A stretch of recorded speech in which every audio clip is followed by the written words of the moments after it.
नमस्कार दोस्तों, आज हम इस क्लास में बात करेंगे एक नए चैप्टर की, जिसे नागरिकता कहते हैं। देखो, नागरिकता ये चैप्टर जो है मोस्ट इम्पोर्टेंट है।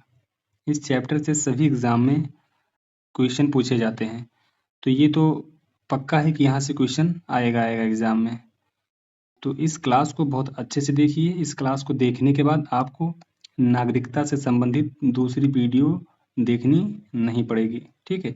यहीं पे हम ये सब कुछ कवर करेंगे। देखो, इसमें टोटल हम 170 क्वेश्चन जो है कवर किए हैं नागरिकता से संबंधित, ठीक है। तो इनकी हम अच्छे से प्रैक्टिस करेंगे। तो चलिए स्टार्ट करते हैं। हाँ, एक चीज़ और, ये जो है सभी एग्ज़ाम के लिए, इतना ये चीज़ ध्यान रखना, इन सभी एग्ज़ामों के लिए क्लास है। इसकी पूरी कंप्लीट हमने प्लेलिस्ट बना दी है, तो आप उस प्लेलिस्ट पे जाकर के सारी वीडियो को ज़रूर देखिएगा, ठीक है। सारी वीडियो देखने के बाद आपका पॉलिटी से कोई भी क्वेश्चन छूटेगा नहीं। इसमें हम चैप्टर वाइज, टॉपिक वाइज सभी एमसीक्यू क्वेश्चन को कवर किए हैं, ठीक है। तो चलिए स्टार्ट करते हैं आज का पहला क्वेश्चन। भारतीय संविधान के किस आर्टिकल में नागरिकता का उल्लेख है, ठीक है। यहाँ आर्टिकल की बात हो रही, तो आर्टिकल वो कौन सा है? 5 से 11। इस चीज को याद रखना। आर्टिकल 5 से 11 तक क्या है? नागरिकता की जानकारी दी गई है।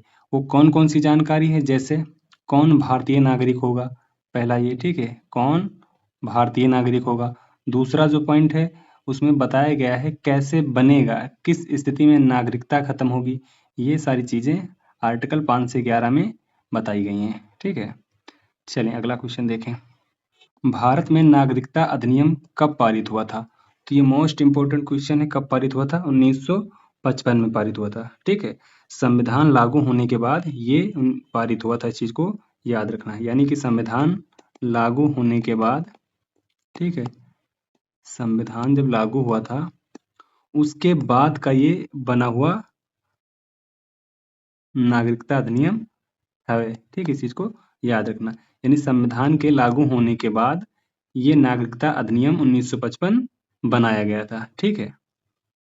चलिए अगला क्वेश्चन देखें।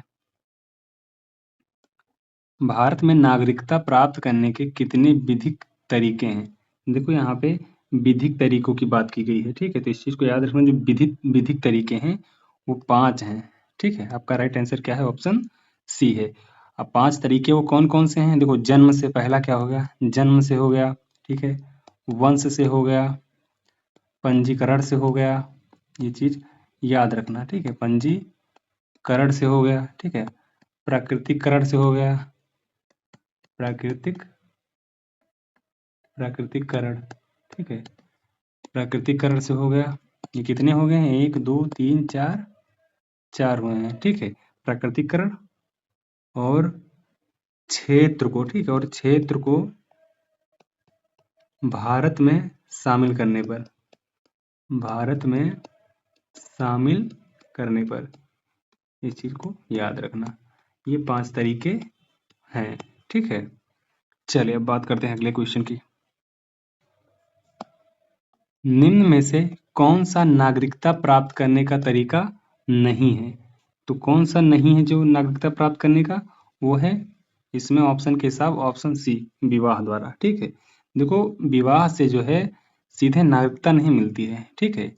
विवाह करने के बाद मान लो विवाह किए हो, ठीक है, दूसरे देश की लड़की से विवाह किए हो या दूसरे देश के लड़के से विवाह किए हो, ठीक है, और तुम भारत के निवासी हो, तो जब किए हो विवाह तो इसका मतलब ये है कि आपको नागरिकता नहीं मिल जाएगी। हाँ, लेकिन अगर आपको नागरिकता चाहिए विवाह के बाद तो एक प्रक्रिया है, ठीक है। उससे क्या? पंजीकरण कराना पड़ेगा, ठीक है। पंजीकरण या फिर प्राकृतिकरण, ठीक है। प्राकृतिकरण,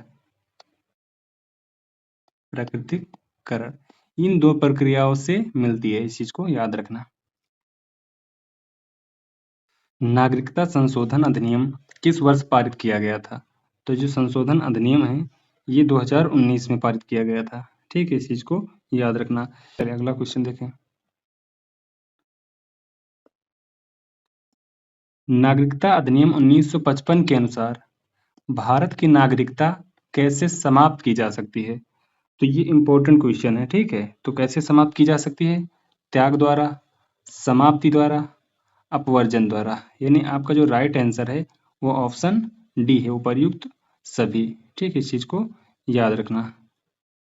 ठीक है, चलें अगला क्वेश्चन देखें। भारत में कौन नागरिक नहीं होता है? तो भारत में कौन नागरिक नहीं होता है? जो विदेशी राज्य का प्रतिनिधि हो। ठीक है, जो विदेशी राज्य का प्रतिनिधि हो, जैसे दूतावास। ठीक है, क्या होता है? दूतावास। दूतावास या राजनयिक। ठीक है, या राजनयिक। ठीक है, ये क्या है? भारत में रहते हुए भारतीय नागरिक नहीं होते हैं। दूतावास जो होते हैं भारत में रहते हुए भारतीय नागरिक नहीं होते। चलिए बात करें अगले क्वेश्चन की। नागरिकता संशोधन अधिनियम 2019 किन देशों के धार्मिक अल्पसंख्यकों को भारत की नागरिकता देता है? ठीक है, तो ये इंपॉर्टेंट क्वेश्चन है। किसको देता है ये? ऑप्शन पहला पाकिस्तान को, अफगानिस्तान को, बांग्लादेश को। ठीक, चलिए अगला क्वेश्चन देखें। नागरिकता अधिनियम 1955 किसके द्वारा संशोधित किया जा सकता है? तो किसके द्वारा? संसद के द्वारा किया जा सकता है। ठीक है, इस चीज को याद रखना। अगला क्वेश्चन। भारतीय संविधान के अनुसार दोहरी नागरिकता की अनुमति है? नहीं है। दोहरी नागरिकता की अनुमति नहीं है, इस चीज को याद रखना। ये कभी भी क्वेश्चन आए आप नहीं टिक करना। अगला क्वेश्चन। भारत के संविधान में नागरिकता का वर्णन किस भाग में किया गया है? तो नागरिकता का जो वर्णन किया गया है वो भाग 2 में किया गया है। ठीक, इस चीज को याद रखना। 5 से 11 आर्टिकल की बात करें तो क्या है? 5 से 11। ठीक है, चलिए देखें अगला क्वेश्चन। भारत का नागरिक कौन नहीं हो सकता है? तो आपका क्या आंसर राइट है? ऑप्शन सी, केवल टैक्स देने वाला विदेशी। ठीक है, जो टैक्स, अच्छा एक चीज इसमें और याद रखना कि जो टैक्स देते हैं मात्र उस चीज से भारत की नागरिकता नहीं मिलती है। ठीक है, यानी कि अगर कोई विदेशी आकर के टैक्स दे तो क्या वो भारत का नागरिक कहलाएगा? नहीं। देखो, जो नागरिकता है उसका एक पंजीकरण प्रक्रिया है। ठीक है, उसको भी पंजीकरण कराना होगा, तब उसे भारत की नागरिकता मिलेगी। मात्र टैक्स देने से भारत की नागरिकता नहीं होती है, इस चीज को याद रखना। चलो अगला क्वेश्चन देखें। प्रकृतिकरण द्वारा नागरिकता पाने के लिए भारत में कितने वर्षों का निवास आवश्यक है? ठीक है, तो कितने वर्षों तक निवास आवश्यक है? तो इस चीज को याद रखना। आपका राइट आंसर ऑप्शन 10 वर्ष। ठीक है, और ये याद रखना कि ये 2019 से पहले का है। ठीक है, 2019 से पहले का है। चलें बात करते हैं अगले क्वेश्चन की। नागरिकता अधिनियम 1955 के अंतर्गत किस स्थिति में नागरिकता वापस ली जा सकती है? तो कौन सी स्थिति है? आप देख सकते हैं उपर्युक्त सभी, क्योंकि यहाँ पे दोहरी नागरिकता की बात की गई है, युद्ध विरोधी गतिविधियां और धोखाधड़ी से प्राप्त नागरिकता, तो ये तीनों हैं। ठीक है, इस चीज को याद रखना। चलें बात करते हैं अगले क्वेश्चन की। भारत में नागरिकता देने वाली प्रमुख संस्था कौन सी है? ये इंपॉर्टेंट क्वेश्चन है। ठीक है, ये एग्जाम में आता है। तो कौन सी है? वो है गृह मंत्रालय। ठीक है, गृह मंत्रालय ही नागरिकता देता है, चीज को याद रखना। ठीक है, या फिर क्वेश्चन ऐसे भी बन सकता है कि नागरिकता की जो प्रक्रियाएं हैं वो कौन संभालता है? तो आप कहेंगे गृह मंत्रालय। ठीक है, इस चीज को याद रखना। चलो बात करते हैं अगले क्वेश्चन की। नागरिकता संशोधन अधिनियम 2019 में किन धर्मों को शामिल किया गया था? ये भी इम्पोर्टेंट क्वेश्चन है। ठीक है, ये भी क्या है? इम्पोर्टेंट क्वेश्चन है। तो किन धर्मों को शामिल किया गया था? तो आप लिख सकते हैं हिंदू को शामिल किया गया था, सिख को शामिल किया गया था, बौद्ध को शामिल किया गया था, जैन, फारसी, ईसाई। ठीक है, यानी आपका ऑप्शन बी सही है। कभी कभी एग्जाम में दूसरी तरह क्वेश्चन पूछेगा और आपको अंकों में ऑप्शन दे देगा। ठीक है, 5, 7, 6 इस प्रकार से आपको आंसर देगा 4। तो आप क्या करेंगे? आपको राइट आंसर ऑप्शन सी लगाना है, यानी कि 6। ठीक है, आपका राइट आंसर क्या है? 6 है, इस चीज को याद रखना। चलो बात करते हैं अगले क्वेश्चन की। विदेशी नागरिक के भारत की नागरिकता प्राप्त करने के लिए कौन सा प्रमाण आवश्यक होता है? तो कौन सा प्रमाण होता है? तो याद रखना प्रकटीकरण प्रमाण पत्र होता है जो आवश्यक होता है भारत की नागरिकता प्राप्त करने के लिए। ठीक है, ये सरकारी दस्तावेज होता है, इस चीज को याद रखना। ये जो प्राकृतिकरण प्रमाण पत्र है ये सरकारी दस्तावेज होता है। यह बताता है कि व्यक्ति ने कानूनी तरीके से भारत की नागरिकता ली है। ठीक है, प्रकटीकरण प्रमाण पत्र जो है ये क्या करता है? ये बताता है कि व्यक्ति ने कानूनी तरीके से यानी कानूनी प्रक्रिया से भारत की नागरिकता ली है। तो आपका राइट आंसर ऑप्शन सी है। चलिए अगला क्वेश्चन देखें। नागरिकता की समाप्ति किस स्थिति में नहीं होती है? ये भी इंपॉर्टेंट क्वेश्चन है। तो किस स्थिति में नहीं होती है? वो होती है राष्ट्रपति द्वारा निलंबन। देखो एक चीज याद रखना कि जो राष्ट्रपति होता है वो राष्ट्रपति सिर्फ पदों को निलंबित कर सकता है, ठीक है? किस चीज को? पदों को निलंबित कर सकता है, नागरिकता को निलंबित नहीं कर सकता। इस चीज को याद रखना, ठीक है? चलिए अब बात करते हैं अगले क्वेश्चन की। नागरिकता अधिनियम 1955 में कुल कितने संशोधन हो चुके हैं? 2023 तक का गणना है, ठीक है? तो कुल कितने हो चुके हैं? तो आपको पता होना चाहिए जो 1955 में जो कुल संशोधन हुए हैं वो 6 हुए हैं, ठीक है? कितने हुए हैं? 6, यानी 6 बार संशोधन किया जा चुका है। 2023 की ये गणना है, ठीक है? चलिए अगला क्वेश्चन देखें। भारत में नागरिकता प्राप्त करने के लिए कौन से तरीके मान्य हैं? तो कौन से तरीके मान्य हैं? जन्म द्वारा, वंश द्वारा, पंजीकरण द्वारा, यानी ये सभी मान्य हैं। आपका ऑप्शन डी सही है, इस चीज को याद रखना।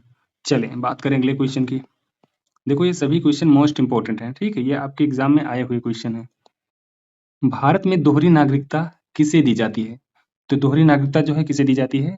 तो आप याद रखना कि जो दोहरी नागरिकता है वो किसी को नहीं दी जाती है, ठीक है? आप इसे याद रखना कि किसी को नहीं दी जाती है। अगला क्वेश्चन, नागरिकता त्यागने के लिए व्यक्ति को आवेदन देना होता है?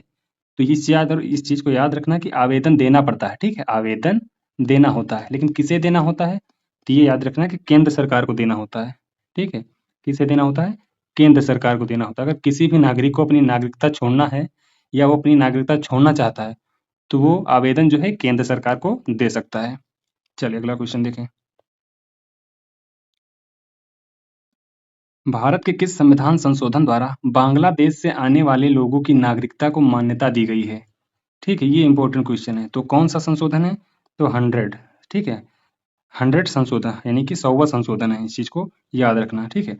देखो इस संशोधन में जो हुआ था, भारत और बांग्लादेश के बीच एक भूमि समझौते की मान्यता दी गई थी, ठीक है? जो 100वां संविधान संशोधन हुआ है इसके माध्यम से क्या हुआ था, भारत और बांग्लादेश, ठीक है? बांग्लादेश भारत और बांग्लादेश के बीच भूमि समझौते को मान्यता दी गई थी, ठीक है? इस चीज को याद रखना, जिससे कुछ लोगों को नागरिकता दी गई थी, ठीक है?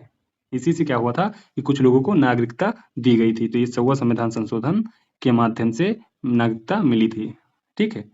इस चीज को याद रखना। चलिए बात करें अगले क्वेश्चन की। नागरिकता अधिनियम 1955 के अनुसार पंजीकरण द्वारा नागरिकता किसे दी जाती है? तो किसे दी जाती है? तो इस चीज को याद रखना, कुछ विशेष श्रेणियों के विदेशी नागरिकों को दी जाती है, ठीक है? चलिए बात करें अगले क्वेश्चन की। भारत में नागरिकता का आधार क्या है? तो जो भारत में नागरिकता का आधार है वो रक्त का सिद्धांत है, जन्म स्थान का सिद्धांत है, यानी आपका राइट आंसर ऑप्शन सी है, ये दोनों है, ठीक है? चलिए अगली बात करें नेक्स्ट क्वेश्चन की। क्वेश्चन नंबर 26 की बात करें। भारत में प्रवासी भारतीयों को क्या प्रदान किया जाता है? तो इनको क्या प्रदान किया जाता है? ओसीआई कार्ड, ठीक है? क्या प्रदान किया जाता है? OCI card. देखो ओसीआई कार्ड क्या होता है? ओसीआई कार्ड एक पहचान पत्र है, ठीक है? जो विदेश में रह रहे भारतीय मूल के लोग होते हैं उनको कुछ सुविधाएं देता है ये, ठीक है? इस चीज को याद रखना। चलो बात करें अगले क्वेश्चन की। भारतीय संशोधन अधिनियम 2019 में किस धर्म को शामिल नहीं किया गया? तो कौन सा धर्म था जिसे नहीं शामिल किया गया था? तो आप याद रखना वो मुस्लिम, ठीक है? क्या था? मुस्लिम। देखो इसमें 6 धर्मों को शामिल किया गया था, ठीक है? कितने धर्मों को? 6 धर्मों को शामिल किया गया था, लेकिन मुस्लिम को शामिल नहीं किया गया था, ठीक है? और 6 धर्मों के बारे में हमने बात किया है। चलिए अगला क्वेश्चन देखें। भारत में कौन सा आयोग नागरिकता से जुड़े मामलों की अनुशंसा करता है? तो वो कौन होता है? तो इसमें याद रखना कोई नहीं होता है। जो कि आयोग नागरिकता जो है उससे जुड़े मामलों की अनुशंसा करे वो कोई नहीं होता है, इस चीज को याद रखना, ठीक है? क्योंकि यह काम जो है गृह मंत्रालय करता है, ठीक है? इसका जो नागरिकता से संबंधित जो प्रक्रियाएं हैं वो गृह मंत्रालय के पास होती है, ठीक है? चलिए अगला क्वेश्चन देखें। भारत के संविधान के अनुसार नागरिकता का अधिकार है, तो क्या है? देखो जो संविधान के अनुसार बात कर रहे हैं तो नागरिकता का जो अधिकार होता है वो कानूनी अधिकार होता है, ठीक है? क्या अधिकार है? कानूनी अधिकार होता है, इस चीज को याद रखना। आपका ऑप्शन बी राइट है। चलिए अगला क्वेश्चन देखें। भारतीय नागरिकता किस संस्था द्वारा रद्द की जा सकती है? तो कौन सी संस्था है? गृह मंत्रालय है, ठीक है, क्योंकि नागरिकता से संबंधित सारी चीजें गृह मंत्रालय के पास ही होती है, ठीक है। चलें अगला बात करें, क्वेश्चन देखें। नागरिकता अधिनियम 1955 के अनुसार नागरिकता प्राप्त करने के लिए एक व्यक्ति को कितने वर्षों तक भारत में निवास करना चाहिए? तो अभी अभी हमने बात किया था 10 वर्ष, ठीक है, कितने वर्ष? 10 वर्ष। चलें अगला क्वेश्चन देखते हैं। किस आर्टिकल के तहत भारतीय नागरिकता प्राप्त की जा सकती है? वो कौन सा आर्टिकल है जिसके तहत भारतीय नागरिकता प्राप्त की जा सकती है? तो आपको पता होना चाहिए, आर्टिकल 5 से 11 है, यानी ऑप्शन सी आपका राइट आंसर है, ठीक है। क्योंकि 5 से 11 तक आर्टिकल जो है, इसी में नागरिकता से जुड़े सारे नियम हैं यहाँ, ठीक है, यानी कि नागरिकता से जुड़े सारे नियम यहीं पे बताए गए हैं। चलिए अगला क्वेश्चन देखते हैं। नागरिकता का अधिकार संविधान के किस भाग के तहत आता है? तो संविधान का जो भाग है वो भाग 2 के तहत आता है। चलिए अगला क्वेश्चन देखते हैं। किस व्यक्ति को भारत की नागरिकता के लिए आवेदन करने का अधिकार नहीं है? यानी कौन सा व्यक्ति ऐसा है जो भारत की नागरिकता के लिए आवेदन नहीं कर सकता है? तो आपका राइट आंसर क्या है? केवल भारतीय नागरिक, ठीक है, क्या है? केवल भारतीय नागरिक। देखो, केवल जो भारतीय नागरिक होते हैं वो तो होते हैं ना भारत के नागरिक, तो वो आवेदन नहीं कर सकते हैं, ठीक है, क्योंकि वो तो स्वयं भारतीय नागरिक हैं। तो इस चीज को याद रखना। चलिए बात करें अगले क्वेश्चन की। नागरिकता द्वारा भारतीय नागरिकों को कौन से अधिकार दिए गए हैं? तो कौन से अधिकार दिए गए हैं, इस चीज को याद रखना, मौलिक अधिकार दिए गए हैं, ठीक है। ये केवल भारतीय नागरिकों को दिए गए हैं, इस चीज को याद रखना, ठीक है। अब वो मौलिक अधिकार कौन कौन से हैं, ये भी याद रखना, जैसे वोट देने के लिए, सरकारी नौकरी पाने के लिए, इस प्रकार के सारे मौलिक अधिकार में बात की गई है, यहाँ पे दिए गए हैं, ठीक है। चलिए अगला क्वेश्चन देखते हैं। भारत में नागरिकता प्राप्त करने के लिए एक विदेशी नागरिक को सबसे पहले क्या करना होता है? तो जो सबसे पहले करना होता है वो ऑप्शन बी है कि भारत में 10 वर्षों तक निवास करना होता है, ठीक है, कितने वर्षों तक? 10 वर्षों तक निवास करना होता है, ठीक है। ये 10 वर्षों का निवास करने का मतलब ये होता है कि नागरिकता के लिए योग्य बनना होता है। 10 वर्षों तक जब वो निवास करेंगे, रहेंगे, तो नागरिकता के योग्य बनेंगे, ठीक है, तब उनको नागरिकता दी जाएगी। चलिए अगला क्वेश्चन देखते हैं। किस स्थिति में भारतीय नागरिकता समाप्त हो सकती है? तो कौन सी वो स्थिति है? देखो, इसमें बताया गया है जब कोई व्यक्ति किसी विदेशी देश की नागरिकता प्राप्त करता है, ठीक है, तो आपका ऑप्शन पहला ही सही है। देखो, भारत का जब नागरिक है वो किसी अन्य देश की जब नागरिकता प्राप्त करता है तो फिर यहाँ की नागरिकता स्वतः समाप्त हो जाती है, ठीक है, यानी वो समाप्त कर दी जाती है, इस चीज को याद रखना।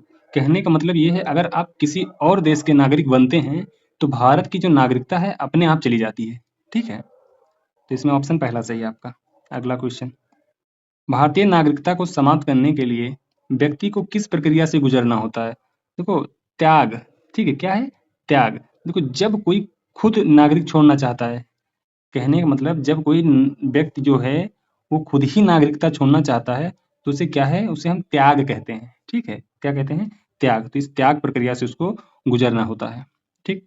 चलिए अगला क्वेश्चन देखते हैं। नागरिकता संशोधन अधिनियम 2019 के तहत भारत में नागरिकता प्राप्त करने के लिए किन समुदायों को प्राथमिकता दी गई है?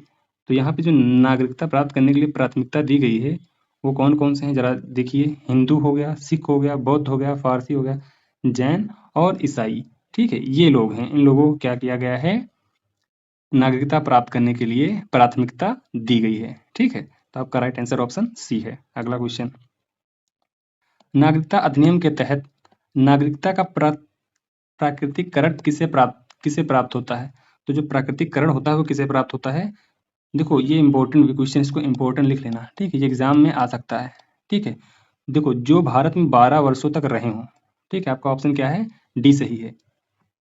हमारे कहने का मतलब ये है, यदि कोई विदेशी जो है वो 12 वर्षों तक भारत में रहता है, ठीक है, और जो बाकी शर्तें होती हैं नागरिकता प्राप्ति का उनको पूरा करता है तो उसे नागरिकता मिल सकती है, ठीक है।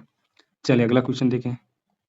भारत में नागरिकता प्राप्त करने के लिए प्राकृतिकरण का आवेदन किसे करना होता है? तो किसे करना होता है, तो इस चीज को याद रखना, ये बहुत ही इंपॉर्टेंट क्वेश्चन है, ठीक है, ये आपके एग्जाम में आएगा जरूर, ठीक है, ये आपके एग्जाम में आएगा जरूर। तो आपका राइट आंसर क्या है? गृह मंत्रालय, ठीक है।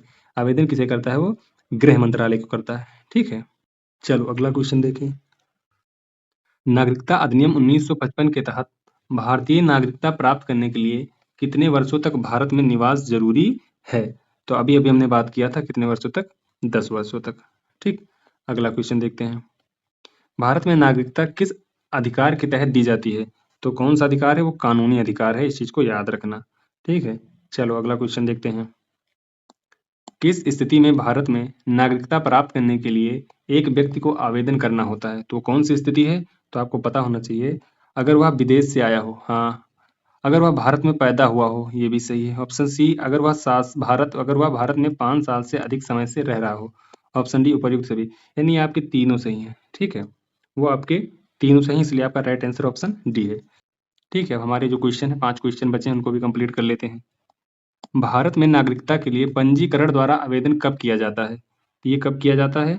इस चीज को याद रखना, जब विदेशी नागरिक को भारतीय नागरिकता प्राप्त करने का अवसर मिले। ठीक है, इस चीज को याद रखना, आपका ऑप्शन बी सही है।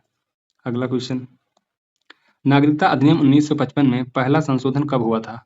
ये भी इंपॉर्टेंट क्वेश्चन है। ठीक है, ये भी इंपॉर्टेंट, तो ये कब हुआ था? तो याद रखना, जो पहला संशोधन हुआ था वो 1986 में हुआ था। ठीक है, देखो ये जो अधिनियम है ये 1955 में बना है, इस चीज को तो आप जानते होंगे। ठीक है, क्योंकि हम इस पर बात कर चुके हैं। ये 1955 में बना था, लेकिन सबसे पहले इसमें जो बदलाव हुआ था वो 1986 में हुआ था। ठीक है, यानी कि संशोधन जो हुआ था वो 1986 में हुआ था। चलो अगला क्वेश्चन देखें। भारत में दोहरी नागरिकता के लिए क्या आवश्यक है? तो दोहरी नागरिकता के लिए क्या आवश्यक है? भारतीय संविधान में कोई प्रावधान नहीं इसके लिए। हाँ, आपका राइट आंसर ऑप्शन सी है। इस जो चीज यहाँ बताई गई है, क्वेश्चन में पूछ रहा है कि दोहरी नागरिकता के लिए क्या आवश्यक है, तो भारत में दोहरी नागरिकता जैसा कुछ है ही नहीं। ठीक है, तो आपका राइट आंसर क्या, ऑप्शन सी है। ठीक है, चलो अगला क्वेश्चन देखें। भारत में नागरिकता प्राप्त करने के लिए आवश्यक उम्र क्या है? तो जो आवश्यक उम्र होती है वो आपको पता है, 18 वर्ष होती है। ठीक है, चलो अगला क्वेश्चन देखें। भारत के संविधान में नागरिकता प्राप्त करने के लिए सबसे पहले क्या होना चाहिए? तो जो सबसे पहले होना चाहिए वो क्या होना चाहिए? भारत में जन्म होना चाहिए। भारत में जन्म होना चाहिए। चलो अगला क्वेश्चन देखते हैं। किसे भारत में नागरिकता प्राप्त करने के लिए उपयुक्त नहीं माना जाता है? तो उपयुक्त किसे नहीं माना जाता है? तो कोई विदेशी नागरिक। ठीक है, जिनका जन्म अन्य देशों में हुआ हो। ठीक है, आपका ऑप्शन बी सही है। देखो इस चीज को समझो कि ऐसा व्यक्ति जब तक भारत में लंबा समय न बिताए। ठीक है, एक ऐसा पर्सन, ऐसा व्यक्ति है जब तक वह भारत में लंबा समय, यानी लंबे समय तक वो भारत में ना रहे, समय वहां पे ना बिताए, या फिर कोई विशेष श्रेणी में ना हो वो। ठीक है, तब तक उसे नागरिकता नहीं मिलती है, इस चीज को याद रखना। तो आपका राइट आंसर ऑप्शन बी है। अब इस क्लास में 50 क्वेश्चन कंप्लीट हो गए हैं। ठीक है, यह वीडियो अगर आपको पसंद आई हो तो लाइक एंड शेयर जरूर करिएगा। चैनल को अभी तक सब्सक्राइब नहीं किया है तो सब्सक्राइब कर लीजिए। अब हम नेक्स्ट वीडियो में बात करेंगे 50 क्वेश्चन की और। ठीक है, ये 50 क्वेश्चन की सीरीज स्टार्ट है, ये चल रही है। ठीक है, ये आपके लिए, आपके एग्जाम के लिए बहुत ही महत्वपूर्ण है।